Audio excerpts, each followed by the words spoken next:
Hello दोस्तों, फिर से आज आपके अपने चैनल टशन सर क्लास में आपका स्वागत करते हैं। और आज हम लोग देखने वाले हैं आईटीबीपी कांस्टेबल रिक्वायरमेंट 2024, जिसमें ड्राइवर पदों पर भारी वैकेंसी आई हुई है, जिस पर हम लोग चर्चा करेंगे।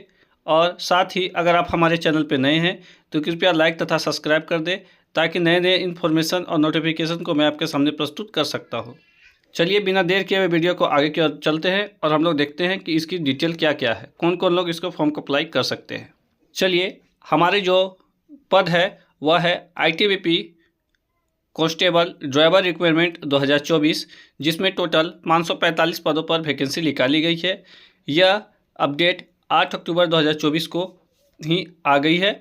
चलिए हम लोग देखते हैं आगे की ओर, इंपॉर्टेंट डिटेल्स पर चर्चा करते हैं। तो इंपॉर्टेंट डिटेल्स में हम लोग देखेंगे कि 8/10/2024 को आप फॉर्म भरना शुरू कर सकते हैं। मतलब 8 अक्टूबर 2024 से आप क्या कर सकते हैं, फॉर्म को भरना शुरू कर सकते हैं। जबकि लास्ट डेट 6/11/2024 है, जिसमें आप अंतिम तिथि इसकी आवेदन करने की जो है वह आप 6 नवंबर 2024 तक इसको फॉर्म को अप्लाई कर सकते हैं। चलिए अब परीक्षा शुल्क पर भी चर्चा करते हैं कि परीक्षा शुल्क या एप्लीकेशन फ़ीस जो होने वाली है, जिससे आप जब भी एप्लीकेशन को अप्लाई करेंगे तो उसमें आपकी परीक्षा शुल्क विशेष रूप से कितनी ली जाएगी। तो इसमें जनरल है, ओबीसी है और ईडब्ल्यूएस है, जिसको 100 रुपये चार्ज लगनी है। जबकि एसटी एससी को हर समय की भांति इस भांति भी छूट दी गई है। और साथ ही आपको अब आगे एज लिमिट पर चर्चा करते हैं कि हमारी एज क्या होनी चाहिए।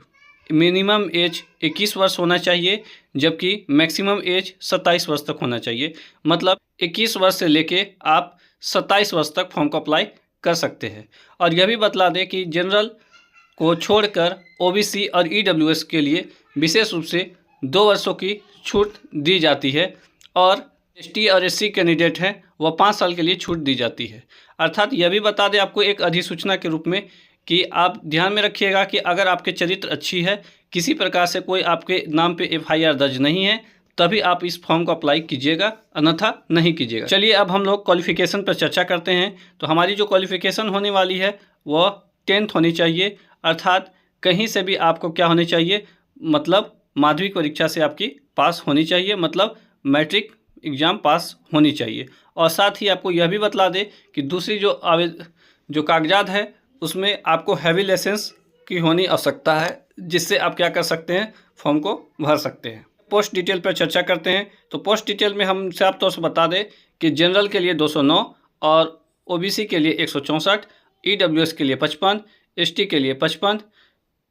चलिए इसी प्रकार से इन्फॉर्मेशन अगर पाना चाहते हैं तो आप हमारे चैनल पर बने रहें। कृपया लाइक तथा सब्सक्राइब कर दें। धन्यवाद।